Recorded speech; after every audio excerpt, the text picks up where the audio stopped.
सुनी जी एगो गीत लेके आयल बनी, कैसन लगता? अगर अच्छा लगी तो लाइक शेयर सब्सक्राइब जरूर करें। उम्मीद बा कि सबको पसंद पड़ी। तो सुनी जी ये गीत कैसन लगता?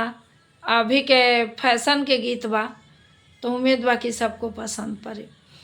पहिने बे सूट सलवार चलबे बिना ओढ़नी के, पहिरब सूट सलवार चलबे बिना ओढ़नी के, पहिरब सूट सलवार चलबे बिना ओढ़नी के, सुटवा पहिनी हमें बागों में गईनी, सुटवा पहिनी हमें बागों में गईनी, मलिया बोलेला हाय हाय चलबे हमें ओढ़नी के, मलिया बोलेला हाय हाय चलबे बिना ओढ़नी के, पहिरबे सूट सलवार चलबे बिना ओढ़नी के, पहिरबे सूट